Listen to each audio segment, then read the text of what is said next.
There is Ray Longo in all Hey, his glory. What's up, man? I got to tell you, man, is it me or is this really feeling more professional? Is it just me? We're getting there. We're So getting there. It's last right. week we had you in that. Sorry, I'm hearing a little bit of an echo. Skype is no joke. So we had you in the Hawaiian shirt last week. Today, just a black Oh, T-shirt in the office. I think I like this look better. I mean, last week I know you were on a movie set or whatever, but I think this is a better look for you, Raymond. With all due respect. I feel much better today than I did last week. Let me just say that. Much better today. I like the mustache. I haven't seen you in a while. Thank you, buddy. Yeah, we shaved the head. We're going with the mustache, and I Wow. told Kenny off the top I like to go pick up my kids at school with this mustache and see the way the mothers and fathers here in Boca Raton react. They think I'm a criminal, and I just might be. I just might be. So Ray, I don't want to bring this down sort of with this whole negative tone with this Michael Bisping conversation, right? But we've spent the bulk of the Yeah. show talking about Michael Bisping. We just had Brian Stan on, and he was very forthright with his comments about how irresponsible he thought this fight was for Bisping to take. And I know you sort of felt the same way. You thought Kelvin Gastelum was going to knock him out quickly. That's exactly the way it played out. Your thoughts on that main event in Shanghai over the weekend? I mean, let's just touch on a couple of things. First off, is that look, Bisping's a good guy. The problem is, he's saying he had fun in there. And this guy, he reminds me. You remember the old Monty Python bit in the Holy Grail where you chop a guy, the guy's arm is chopped off. He's like, it's a mere flesh It's wound. only a I flesh mean, if wound. you think, yeah, it's only a flesh wound, But if you think he's any different than that guy, he's not going to stop. So he needs to rely on the athletic commission to protect him from himself at this point because he's a tough dude, man. He's a fighter, 100% a fighter, and he's always going to be a fighter. But somebody in the New York Commission, I think, has to say how long was he suspended for. And I think I said this last week. There was nothing in that GSP fight that showed me he could compete with Kelvin Gastelum in 3 weeks from that. Like nothing that happened. Like was he suspended? Did somebody clear him from suspension? Why that fight happened, is crazy to me. And like again, I like Mike, so I don't even, I'm actually, you know, I don't even like making that prediction. It was just so obvious to me that that was going to be a bad thing. That it is what it is. But I think the commission has to now come forward and really explain. They're there to protect and to level the playing field for these fighters and to make sure shit is going right. And the second that stops and they leave it up to the fighter, it's not going to be a good day. You could, count on that. So I think it's that's where I had the problem. I mean, look, you know what a logical thing would have been, I think, more? GSP should have fought him. He won the fight. Ha! If you Yeah, want to do that, that makes a little more sense. Let GSP right. fight him. Why are you taking the loser who got knocked down and then choked out? Like, why would you do that, though? I didn't get it. And again, Kelvin is no joke. I didn't get that fight at all. I got to tell you, but what it is, what it is, and in true Bisbing fashion, Kenny and John, he said, when they asked him about who asked him about retirement, was that you, John, that was Yeah, I interviewing him? sort of hinted a little Yeah, bit, but hinting, just to give him the edge, but he said it would take a bigger pile of shit than Kelvin Gastelum to make him quit. Like, who is that bigger pile of shit? I mean, what is that? There's a bigger pile of shit than Kelvin Gastelum. Who is that? I almost took it offensive, Kenny. I know I'm a bigger pile of shit. I didn't know who he was talking about. Who was he talking about? Who is a bigger pile?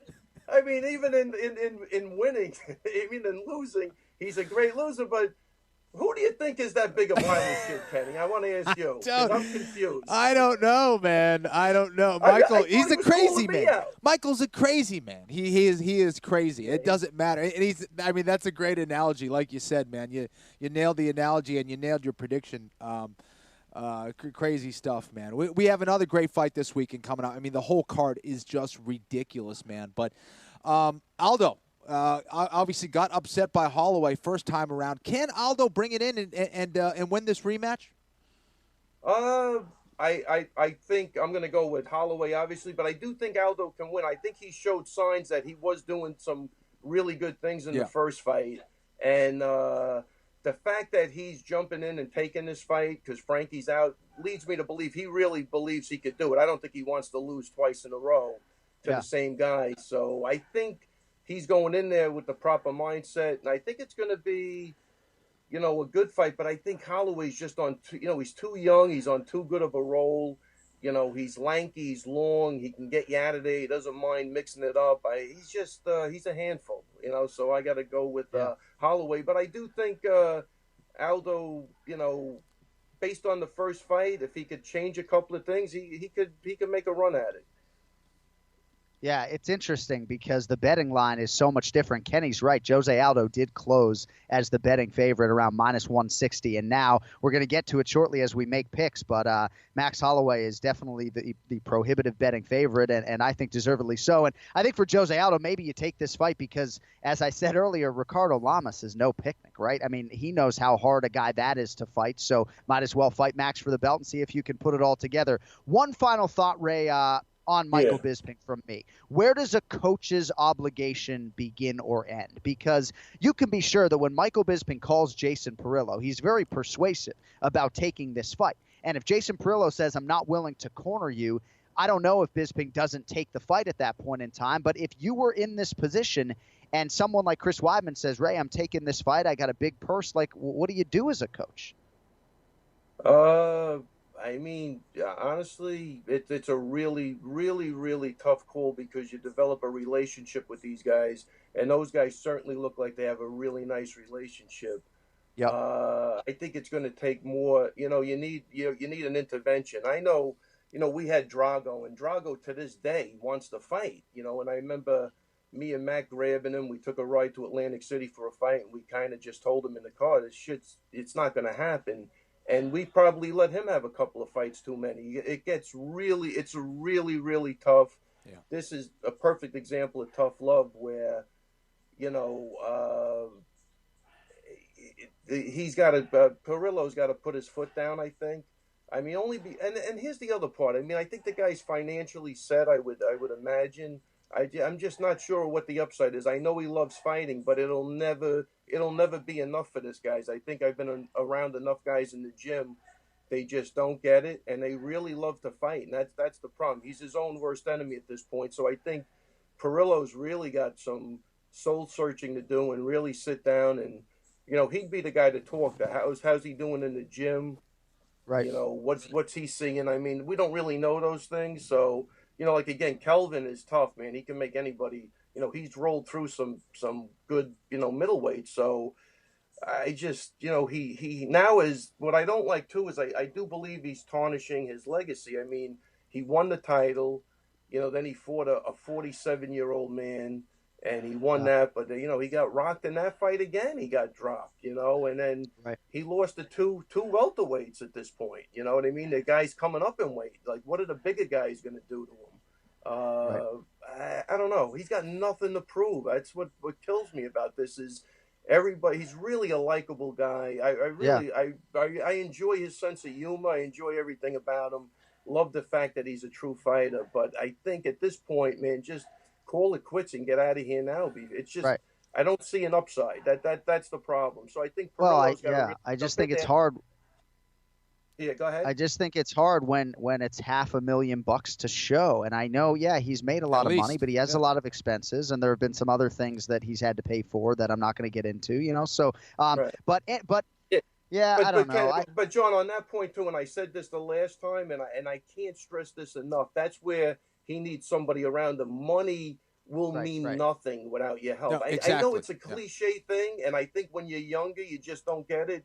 Trust me, it will mean absolutely zero. You lose a leg, you lose a limb, you lose your eyesight. You will give anything not to have that happen. No, what was that? No, absolutely right. The question always becomes, how much is your body worth? How much is your brain worth? Yeah, $500,000, $1 million to not use it the same way ever again. Yeah, I think that's what you're seeing even with Anaya Quinton now. His knees are banged up. He wants to be able to walk when he's 40. What's that worth? I mean, like if Bisping was to tell me, look, I'm basically done. I'm going to take paydays. I'm going to set my kids up and my wife so they never have to worry again. I would respect that. I would say, all right, you're willing to sacrifice yourself for your family. I'm not saying I agree with it, but that at least would be something. But to do it just for the sake of a paycheck that you might not need, I'm saying in the long run, that's a really That's not a good thing at all. Not at all. And I think your health at this stage of the game for him, he's getting up there, Yeah. must come first before the money. And he could make money outside of fighting. He's already proven it. He's done a couple of movies. Yeah. He's a good analyst. He's entertaining. So what are you talking about? He's going to have money coming in. Might not be $500,000 for a fight, but he's definitely going to make a living. I think we're pretty clear on that, right, at this point? Yeah, of course. And he's got movies. No, he's got a lot of different outlets. And by the way, I do think that when he was talking about, bigger pieces of shit or whatever, I think he's probably talking about someone who has been flagged by USADA in the past, right? If he could fight somebody who maybe has the suspicion of performance-enhancing drugs, right? That's what I think he was getting at. And, I think when you start to think about a retirement fight in March for Bisping, if he does want to go through with that,